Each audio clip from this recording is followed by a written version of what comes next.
All right, so first off, I'd like to ask you, Mr. Goodman, since this is a lunch meeting, what did you bring for lunch today? Brought a sandwich from my one of my favorite delis in South San Francisco, Darby Dan's. Oh, Mr. Goodman? You cut off for a second there, Oh, sorry. I said some hot pastrami sandwich from Darby Dan's Oh and yeah, some sun chips. sounds good. Do you have Yeah. a favorite flavor of Sun Chip? Yeah, Harvest Cheddar. Awesome. Yeah.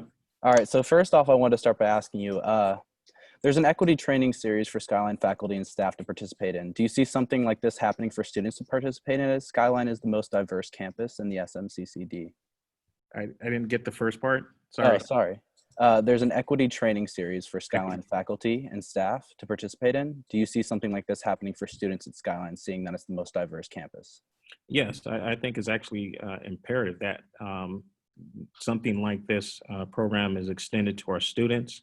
I'm also in agreement that our students there should be a requirement for ethnic studies, and so that is something that our district should be focusing on. I know we want to.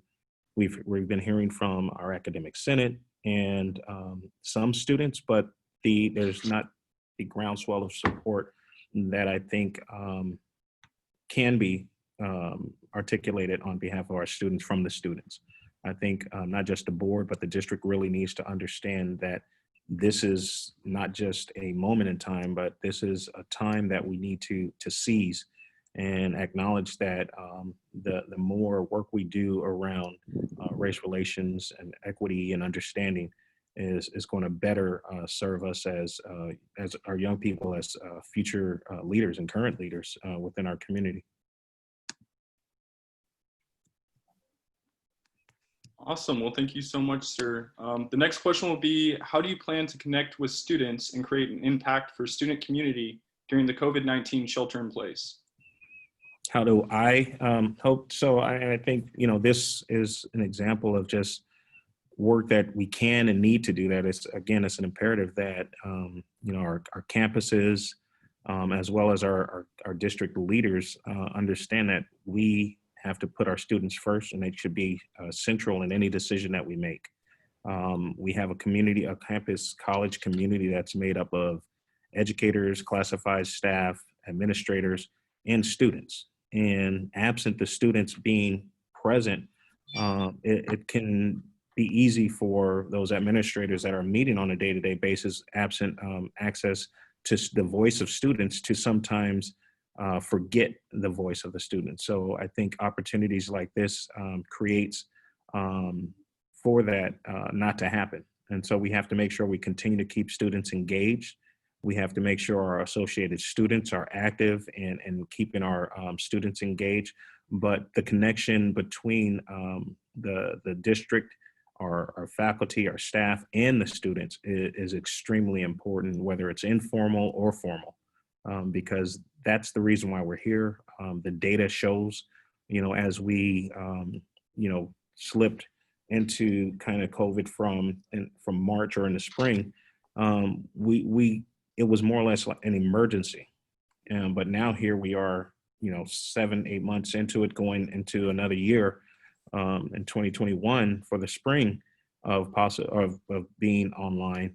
We have to make sure that we're learning from those situations that we've had in the past, and making sure that we're not just still reacting, that we should be more proactive and making sure that we're identifying challenges before they present themselves to us and to our students.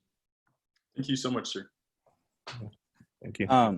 As the first African-American member of the board, can you speak to what it means to be a part of history, as well as how your perspective has helped improve the San Mateo Community College District for the better? In San Mateo County, this is my second election.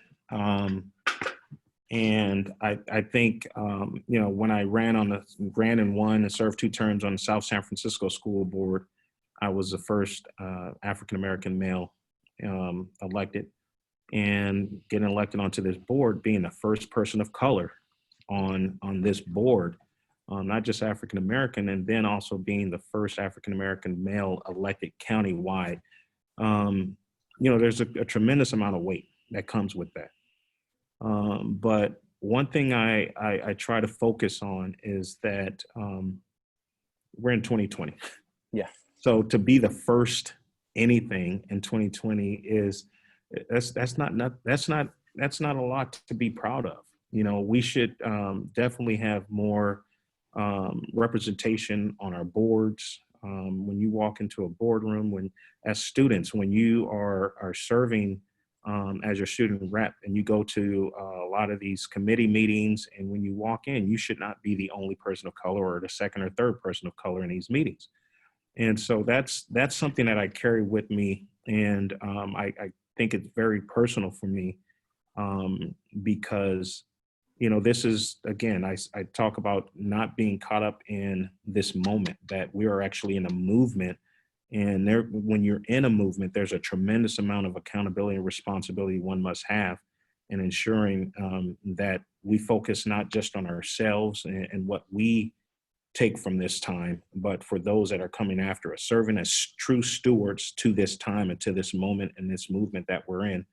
And so that's how I feel about the history aspect of it, that we have a long way to go.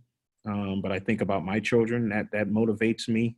I think about the students that I serve that look like me, that come from similar backgrounds as me. Just trying to make sure that I'm to them what I wish I had when I was at Skyline or when I was in high school. And so making sure that they have a voice in that room. I joke, and it's probably corny, but that song in Hamilton, being in the room when it happens. We want to make sure that that our students, no matter how underserved, underrepresented we are, that we have a voice in that room. And that's incumbent on me. It's incumbent on me also to make sure that I create pathways for others to not just see themselves in me, that they can be in these roles, not just this role, but inspire them to be in other boardrooms, and to have that courage, but also to better equip themselves with this tough skin to make sure that they are willing to do what it takes to not just look out for themselves, but look out for others. And then the second part of your question, if you could repeat that again. I was just wondering how your perspective helped change the district as a whole. Yeah, I think definitely perspective is key. When I think of my experience as a student at Skyline College, being a student leader, I was student body president there twice. And I know the ASSC across the district, the two other colleges, you all benefit from this tremendous amount of resources in the ways of student fees. And being the one that actually came up with that idea and got my other two colleagues at the other campuses to consider this tremendous historic vote back then. And that's something that I carry with me, but I know that perspective of the empowerment of the students is important. So I continually try to make sure our board understands, and our students, that you all understand that there's a tremendous amount of power that you have. There's no need to ask for permission. That the power that you have within you is so immense that if you see the need, feel that need. If you see a concern, address the concern. That it's not about asking Maurice, what can I do with your permission? It's ask yourselves, what do we need to do? And so I think understanding that perspective, bringing that to the board and getting them to understand that we're stewards, but we're also here not to put up roadblocks, but to empower you as students to understand your role in the way to make things work and to get things managed and moved along at the district level. Awesome. Next question, sir. Can we be 100% sure that all spring classes are online? Will there be any changes to the school's policy for international students? Okay, let's take that in pieces. So yes, or not 100%. It's going to be similar to the way it is now, where we have the majority of our classes taught in an online mechanism, but we will have some face-to-face classes, and those are some of those programs that cannot be taught over, over the computer. And so we will have a percentage of our classes that are face-to-face, the majority of them being either at Skyline or CSM. I think, what's the other Yes, part of sir. the question? It was, will there be any chance that the school's policy for international students will change? No, the policy won't change. I think the concern is around our international students is ensuring that they have access to our programming. So if there are some international students that have to take that face-to-face class, we're doing everything within our power to make sure that that's possible. But there's also students that have to take a number of credits for their H1, for their visa status. But what we're doing is allowing and affording those students, if they are back home, that they can have access to our online classes to take certain, to make sure that they meet that criteria. But if they do come back, we are going to treat our students just as we always have. The board has not considered any type of policy changes regarding our international students. Thank you, sir. You've mentioned Dianne Feinstein as the person who inspired you to choose a career path in serving the community. What do you admire about her leadership, and how has that shaped your approach as a member of the board? I think for me, what inspired me about her as a young child, as I talk a lot about, is the representation for me or not necessarily her representation, but the fact that she took time out of her day to focus on underserved communities. And I learned that at an early age when I was 7 or so. Like I said, I know she didn't plan the event, but I'm sure she agreed with the event. I'm sure she didn't pick out the bike she handed to me, but she did. And I think that impacted me because I do recall at that very time, at a young age, for me, I was in so much shock that someone that didn't look like me cared enough about me to give me something. Because as a young kid, I recall growing up in the projects, looking out the window and just wondering, why me? Why am I here and not on the other side of that window? And to have someone that didn't look like me pay attention to me, it was a tremendous feeling. And I think that kind of started that fire in me to think about serving others. And as I grew, I would always think about it. So no matter what, the foundation of my caring, whether I was in high school running for student or class president, or being in college, I would always pull from that situation of, wow, it's not about just representing you, it's about representing others. I recall in high school, or even in college, when I was elected to represent the Associated Students at the state level, I was asked often to represent the LGBTQ or the Gay Straight Alliance at the time, and I wasn't gay. But they said, hey, we want Maurice to represent us. And again, that showed me from what Dianne Feinstein showed me at an early age, that you can show empathy, you can empathize with others, you can be an ally, and you can support others, and you can do it with fidelity to the point where you're advocating just as strongly as if you're locking arms with those individuals. And I think that's what I got from her. I think that created my sense of awareness around, supporting others that don't look like me. Thank you.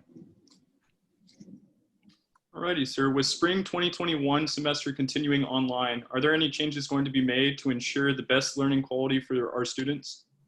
Say it again, I'm sorry. I'm sorry, sir. Yes. With spring 2021 semester continuing online, are there any changes going to be made to ensure the best learning quality for our students? Yes, and I guess those changes are, again, as I talked about, learning from the challenges and anticipating them this time. And I think the digital divide, we all knew about the digital divide within our community that persists. But I think when we all went online, some students, it was really tough to stay engaged with them if they didn't have some type of access to the internet at home. And so what we began to do is create opportunities like our parking lot Wi-Fi at the different campuses. That's something that we just started. We're ramping up our opportunities for students to have access to quality Chromebooks or computers. Our chancellor has spoken out about creating a purchasing opportunity for us to either be able to subsidize or find a way for students with means or without the means to be able to have a better streamlined process to purchase computers if they wanted to. Thank you, sir. What motivates you to keep helping our district and its students? So, I'm Skyline. I really believe, with community colleges being a lifeline for so many students. I really believe Skyline did that for me, and I feel obligated not just to the college to support and pay back an institution that gave me so much, but that has gave so much to my wife, who's been an employee there for over 21 years. I've had children that went there, children that have graduated from there. There is so much opportunity that our community colleges provide to students and their families.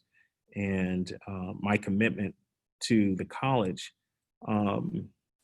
sometimes gets clouded with my commitment to my community. And that's really what it is. It just happens to be that they're aligned. I really care about my community. I'm a volunteer with the Red Cross. I work, even though we're in a campaign, every other Saturday I'm volunteering, driving blood to hospitals from the Red Cross. And that's just a commitment that I have. The work that I do is aligned with the work of Skyline. And that Skyline really helped form the foundation of who I am and why I do what I do in life. Thank you.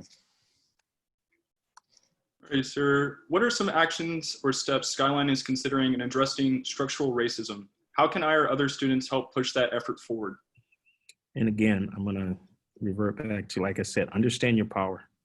Understand the strength that you all have as students, that you are so much powerful together. If you see a concern, you identify it, and you do what you believe, not what you have to ask me for permission to do. If race and structural racism is a problem, and collectively our students are saying it's a problem, regardless if the board is saying, hey, we're doing everything we can. If administration says, hey, we're doing everything we can, but you're still not seeing the results that you want, you come and you tell us as students, because you're the reason, you're our why. You should be the why for every administrator that takes these positions. You're the why for every trustee that gets elected into these positions. And if we don't see that, then there's a disconnect, and it's your job. It's incumbent on you to remind us. And so I would say, when it comes to the work that has been done, our district is trying to do so much. There's workshops every other week there. I'm sure there's a workshop that focuses on anti-racism. The chancellor is committed to anti-racism. But again, it's incumbent on us to make sure that is just not words. I'm sure every student on here is fed up with seeing, a municipality or someone say, hey, Black Lives Matter. But when it comes to the action, we're lacking as adults, and as the leaders, we're not showing the action that aligns 100% with what we are saying. And so making sure that we can continually align our words with our actions. And so it's incumbent on students and believe this, that yes, it's great to be a part of the Associated Students. Yes, it's great to be a part of clubs. But if you're a student and someone is not adhering to what you believe to be true and the mission of those groups, hold us accountable. So I get passionate about that, but I really think that the main thing is students understanding their strength and understanding that we are here because of you. We can't exist. We would not exist without you. It's not the other way around. Thank you, sir. How does the Board of Trustees plan to increase our district's fight in battling climate change, specifically regarding campuses located in drier areas that could be at risk should a forest fire occur? Yeah, the majority of our campuses, when we think about that, they're very well kept. I will say that. And so, but my concern around what our district and our board is doing around climate change, and I think I tried to address this early this year when we recommitted ourselves to social justice and equity and protecting our students. We also, at my suggestion, we added environmental justice. And so that's one of the things that we as a board have to be constantly reminded. We have to make sure that that we continue to build on our solar, but as we build on our solar, we have to make sure as regular ICE vehicles, the internal combustion engine vehicles are taken offline, that we replace those with electric vehicles as the big generators are taken offline. We replace those with more efficient electric options, but also we start to create more opportunity to create the electrical, so we can conserve and take the electricity from the grid and create systems where we can conserve that energy for use during a blackout or other opportunities that we can.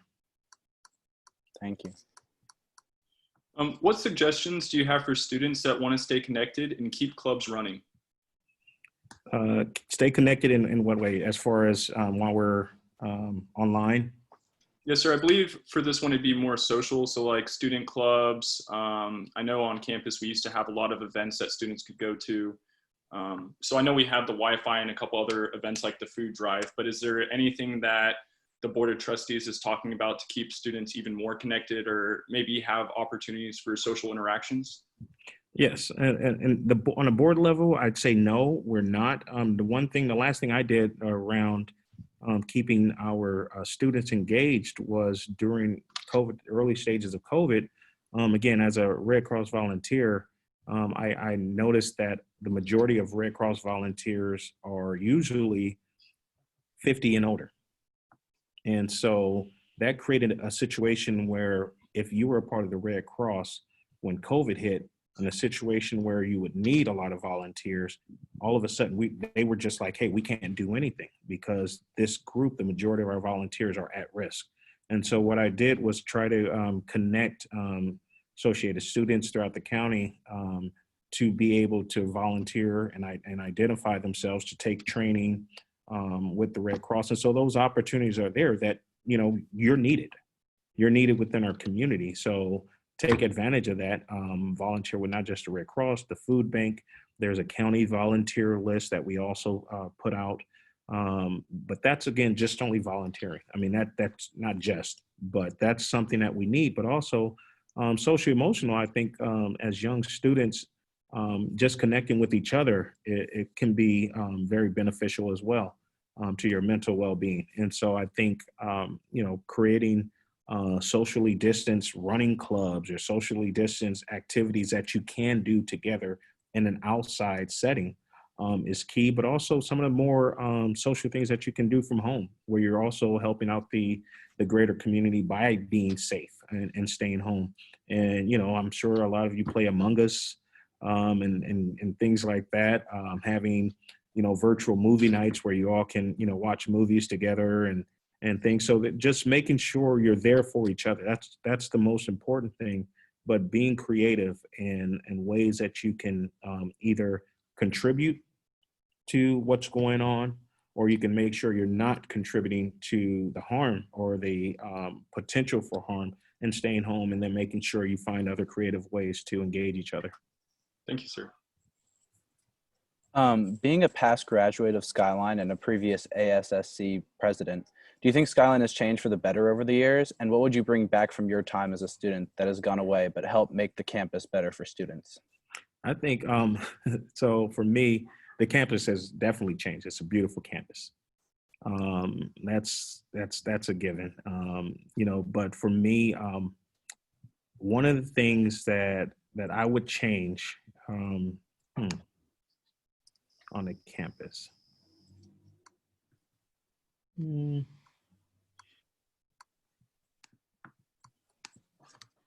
trying to think. Probably just really, so one of the things that we had while I was there was something we called Fun Fridays or Wild Wednesdays, but please don't take those. I know you guys have better names than that now. But what the spirit behind that was really creating opportunities on campus. Someone's talking. Oh, If you guys could please remain muted, that'd be great. Thank you. yeah, just continuing the spirit of acknowledging that Skyline is a commuter campus. And so you acknowledge that. That's one of the things we acknowledged early on. But we also acknowledged that it had a tremendous opportunity if we were to make connections and stronger connections where you create a sense of community, like a four-year institution where you have events that are on campus and you're creating those opportunities to meet students where they are. We would have everything we would do in the daytime, different events to engage our students. We did at nighttime as well, to make sure we would engage our students, but really made them feel like they were a part of something. Students would end up creating more space up on the campus for themselves where they did not have to leave campus if they could stay. Because that feeds into creating a more conducive environment that promotes success. And so that's something that we did that I would probably continue. What else?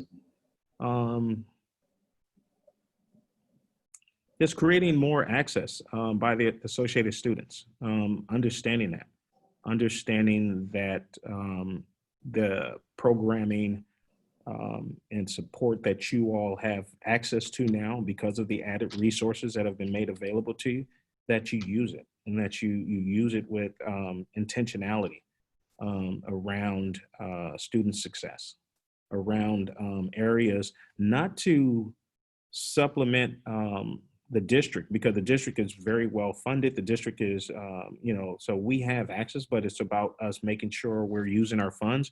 But maybe if, as a pilot, you say, you know what, district, we really want you to see our students. And until you do, we're putting our money where our mouth is and supporting some of those deficiencies. When you talk about equity training, well, guess what? That's a district problem. That's something that the board should be supporting. But that doesn't mean if they don't do it this month or this semester that it doesn't happen. If you as students see that as an opportunity, make it happen. And I really see that as some of the good opportunities. Great. Awesome.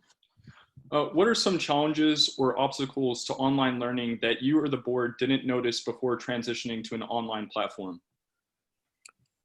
I don't know if it's that we didn't know. I think it was just we were just ill prepared to continue finding students where they are and not knowing how to get engaged with them if they originally had insecurities, like whether it's food insecurities, connection issues, housing issues. How do you connect a student like that if before COVID, pre-COVID, they had these concerns and these issues, and then we go into a COVID environment where we're trying to do everything online and trying to connect with individuals, but we have no way to contact them.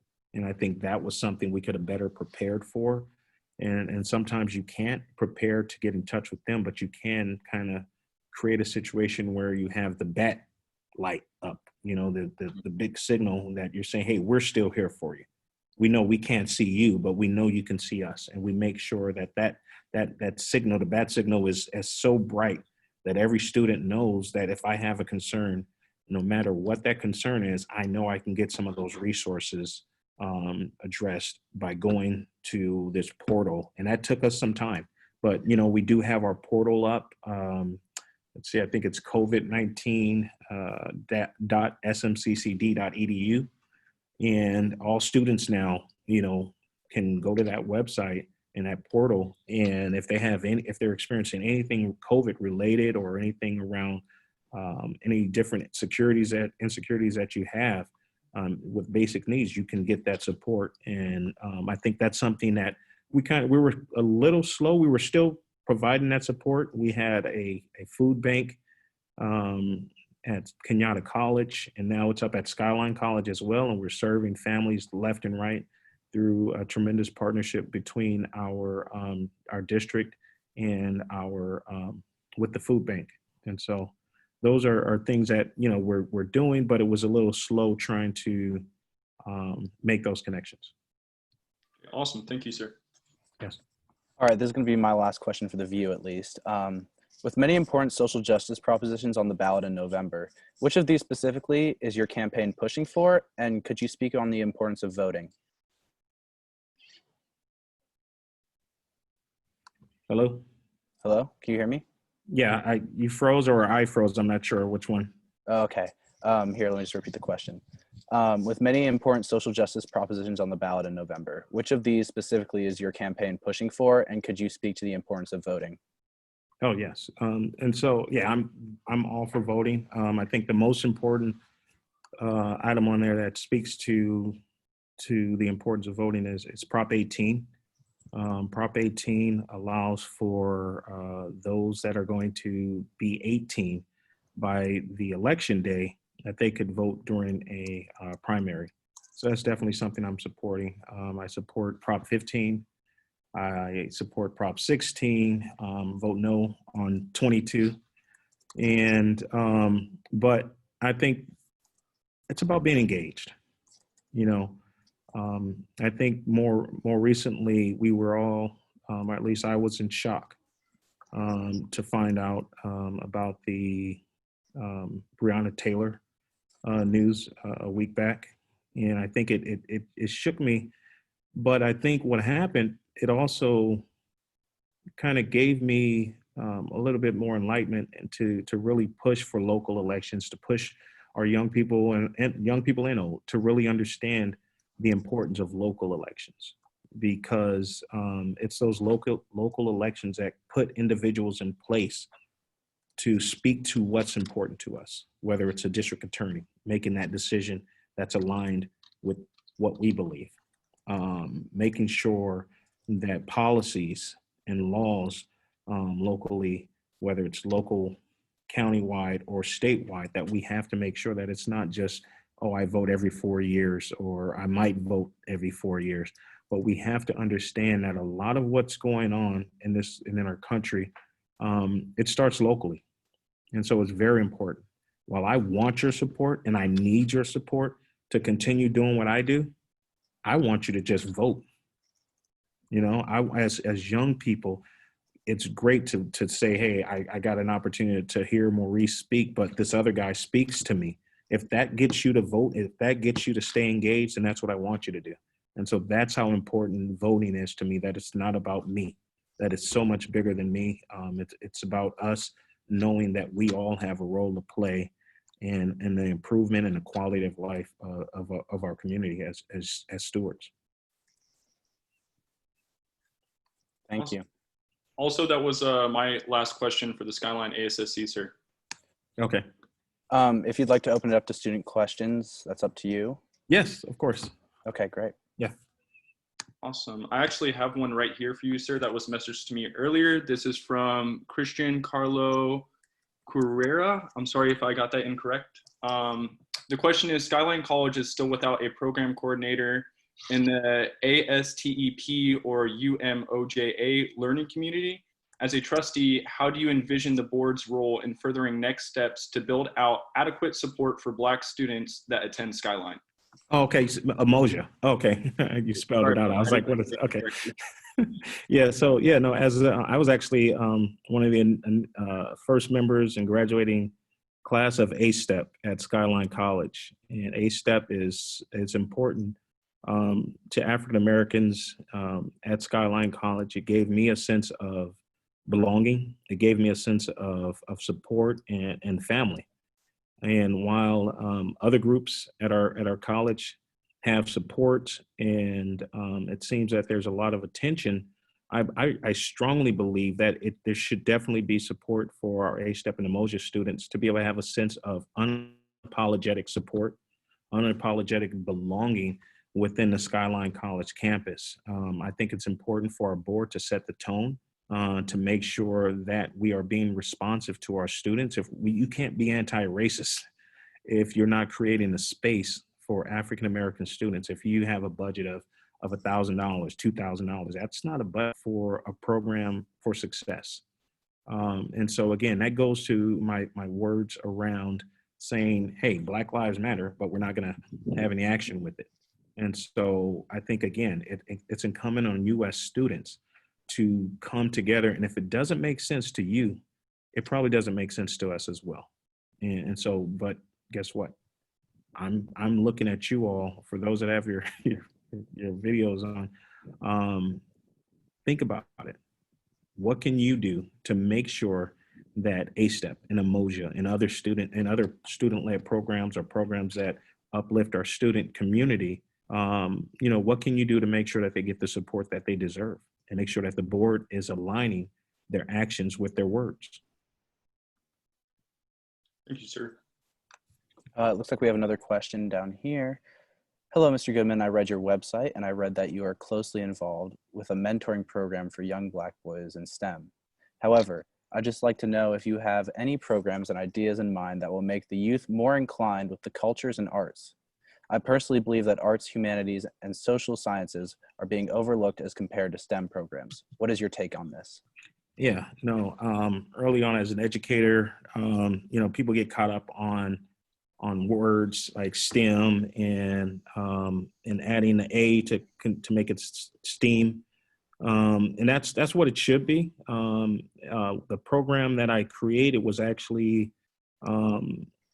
I worked with a young student that was in middle school, and he said, "I want to do my part." I had an opportunity to talk to some young people just like yourselves, and he met me after and said, "Hey, Mr. Goodman, can you help me create a program?" And I obviously can't say no. And so what I did was provide a space, provide the leadership and guidance for this young man to create this program. And this program is 1 year old now. I do believe in the arts. I have a son that's an actor in Los Angeles, and he's been doing great work over the years. He's a product of South San Francisco High School. I work with students in San Francisco with the arts, but I do believe the arts, when it comes to the focus of STEM, have constantly been on the back burner, and it's definitely underfunded. Not just when it comes to corporations and people supporting opportunities for young people, but also in the schools. It's underfunded in our schools. It's underfunded when you think about opportunities that we're creating pathways in the arts. But I truly believe in the arts. I believe in our students being able to express themselves in different mediums, and we have to be able to support that. I myself was a dancer while I was at Skyline as well. Great. Well, if there aren't any more questions, I'm going to hand it over to Ryan Thompson now for an announcement. Okay, where's Ryan?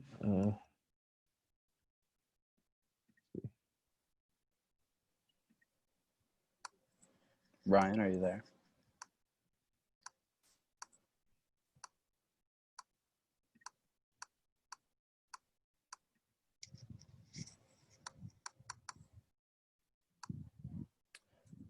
Or Cielito? Hi. Hi. My name is Shalita Capistrano, and I'm one of the volunteers for Maurice's campaign. And I'm here I want to encourage the students in the Zoom meeting to create a 5 to 10 second video answering why you guys are supporting Maurice. And I also encourage you guys in this meeting to go on your guys' social media and share Maurice's website to get the word out for other people and the students too, so they're more aware of what Maurice are doing for us. And I'm gonna be putting the email that you guys can send the video to on the chat box. It's gonna be reelectgoodman2020@gmail.com. And if you guys have any questions, just email the email that I'm gonna send you guys. And yeah, thank you. Oh, thank you so much. Appreciate it. Yes. And I think I saw another question. Trying to see how to find it. Okay. Oh, it's what are your thoughts on the presidential debate? Yeah, thank you for that. On the debate, oh, that's presidential. Oh my God. Personally, again, my involvement in, being a student leader go back to high school. I was student body president, went to college, became, or class president in high school, student body president in high school, college. And I respect what it means to be an elected official, to be a leader. And I think it really took our country a step back. It was hard to watch. I don't want anyone on this call to think that that's who we are as a country, as our leaders. Just because you saw it doesn't make it so. It doesn't make it okay to behave like that. There's a certain amount of decorum that we as young leaders need to carry ourselves by, and never stoop to the level of someone that behaves like that on either side. President Obama, Michelle Obama both said, when they go low, we go high. And that can be hard at times. That can be extremely hard, especially the attack on, or, the disrespect towards Vice President Biden's son. But it's extremely hard to constantly take the high road. But I tell you right here, my daughters are on this call. They know, just knowing that Dad, I've been through a lot. I've seen a lot. I've had attacks on me personally. But just know in your work, let your work speak for itself. You do not have to come out of your character for others, because the majority of the time, that's what they want to see. And so I really think that, that should not guide or inform what you think a true leader is. I know for the most of you that, Donald Trump has been, for the most part for you, your definition of a leader, because he's been our president for the last 4 years. And, most of you were 14, 13 at the time, or, and getting involved in national politics. As a young person, you weren't all like me, a nerd. Like I was just a political nerd. I just had to watch the news, and I really enjoyed it.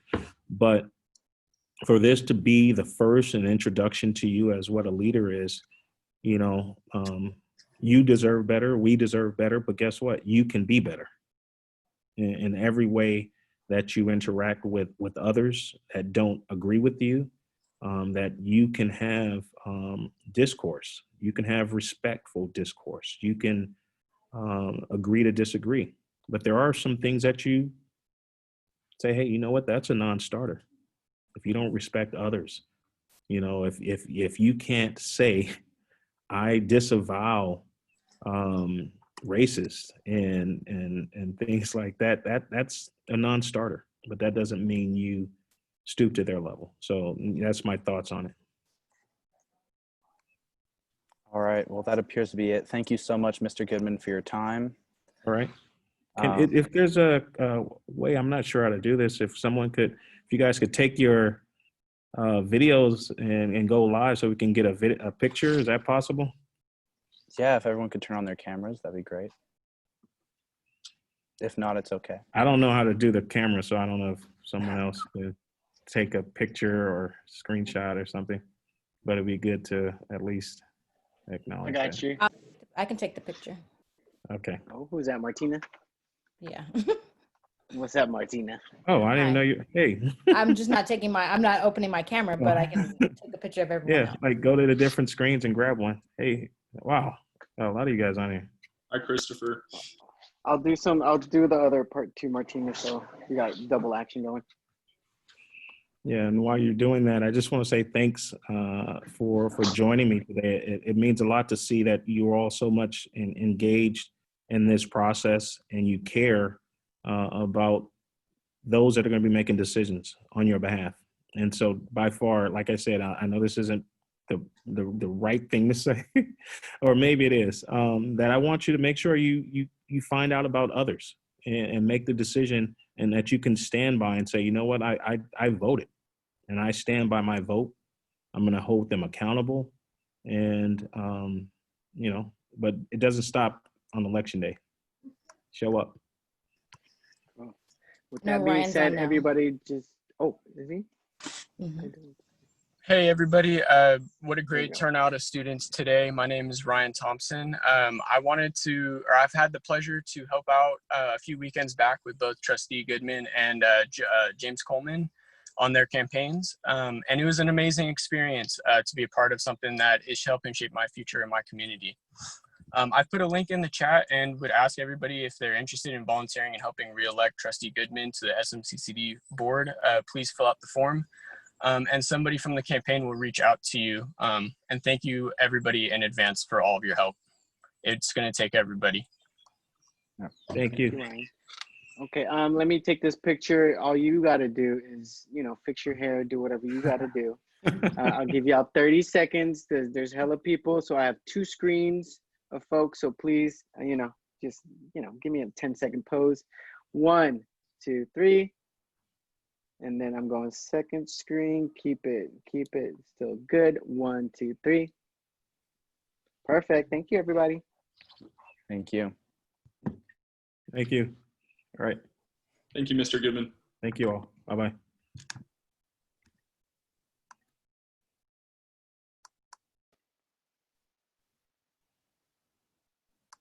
Jasper and Thomas, could you stay a little bit after? Just do a little deeper. Yeah, no problem. Possible?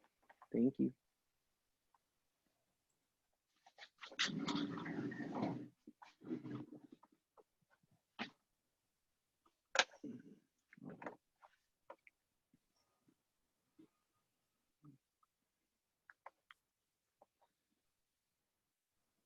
Oh, it looks like Thomas left. Okay. Elaine, you could stay. Okay. Oh, Haley's back.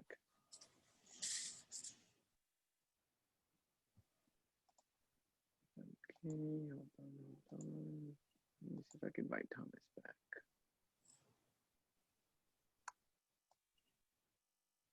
Oh, Haley left again. Okay.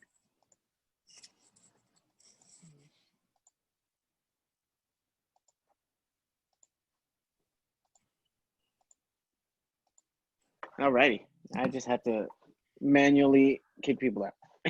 All right. All right. How was that for you, Jasper? That was a lot of fun. My brain's a little fried from being on Zoom now for 5 hours, but other than that, I thought that went pretty smoothly. Yeah. He was very passionate about issues. And I think we did a really good job of letting students know who he is as a politician. Definitely. Let me get my debrief Padlet out real quick. Okay. So I got this, and I'm just be taking these notes, so don't mind me. Okay.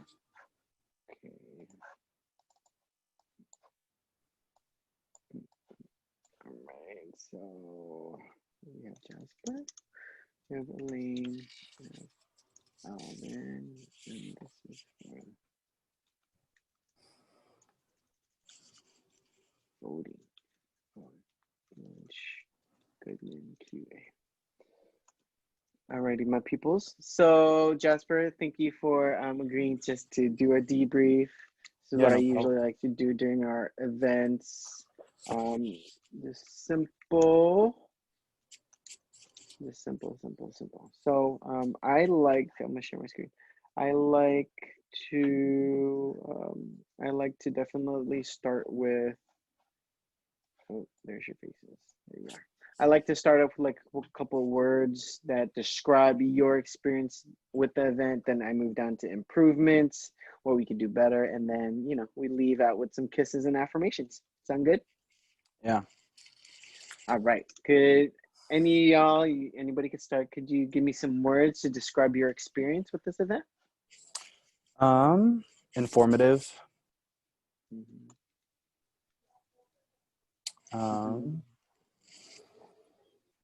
Sorry, my brain's a little jumbled right now. No, don't worry.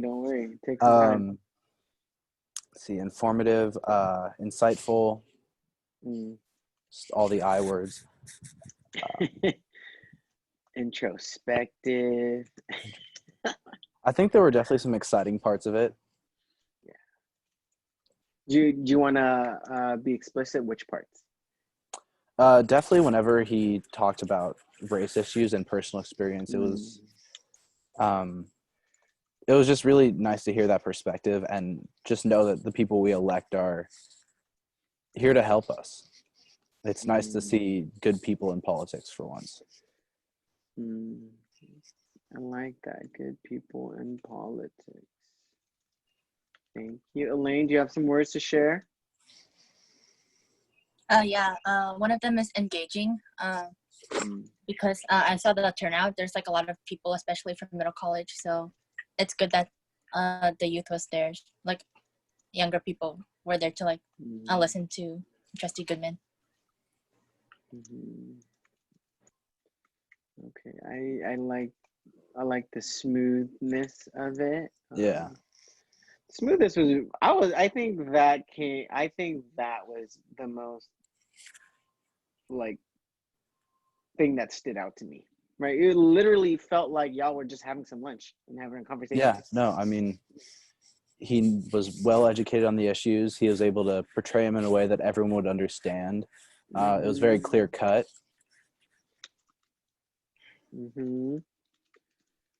Clear and ready. All right, those are good. Any improvements that we could do? Nitpicky could be big. I think just, if anything, just how to introduce and how to conclude. I think the conclusion was the only choppy part of the whole thing. Just not really knowing where to after. Yeah. Well, yeah, because I think, like, I remember you said something about Ryan giving his piece, but I didn't know when he was going to come in or how to invite him in. And, yeah, that was. I didn't know that Ryan was gonna go on Haley's account because I was looking for a Ryan, but it was actually on Haley, so I was kind of confused. Okay. Any improvements on your end, Elaine? Yeah, similar to like what y'all said already. The announcement, because I didn't know that Ryan and Shalita was gonna say something. I echo all of that. Okay, any kisses? First, I want to give some kisses, Jasper and to Thomas. Y'all did a bomb job, and I also really like the way that y'all like spoke to Trustee Goodman like a person. You know what I mean? Because sometimes when we have these like elected officials, people just want to see them as an elected official and not as a person. So I really appreciated that approach that y'all took with him as a person, and I think it was really set up well with the whole asking what are you having for lunch thing. Yeah. No, definitely. We kind of I don't want to say disarmed, but like withdrew any confusion or any uncertainty about how this was going to go by just opening with asking. Humanizing politicians was good. Elaine, about you, and then we'll just end it with Jasper. For kisses, the turnout again with the there's a lot of people who joined, so that's a good thing. And also with the questions, I thought those questions were really good, and it helped get more information about Maurice. Create questions or bomb. Create questions helped create dialogue. All right. Throw it to you, Jasper. I think just opening it up for student questions was pretty good. We didn't have a lot, but also the diversity of the people who joined, I think, was really good. We definitely got a lot of, especially once everyone turned their cameras on. We were able to see like people from all walks of life interested in politics, which was really awesome to see. Old, young, everybody. Cool. And just one more. I really appreciated how everybody was able to come through and make this happen in literally a week. Yeah. So I think this is cool to let, I think this is a good thing to know. So maybe like for future events, when we do another collab, we have an idea of how or what is needed to make something good. Yeah, All absolutely. right. I like to end with last words to the person who kind of like facilitated the activity. So Jasper, that is you. Please take us out with any last words or affirmations or however you like. Thank you guys for this opportunity. It was a lot of fun, and also this is my first experience moderating and talking to a politician, so that was awesome. And if you guys could email me the recording so I can get some quotes for my article, that'd be great. Thank you. Got you. Thank you, Jasper. Thanks, Elaine. I'll see you later. Bye, everybody. Bye.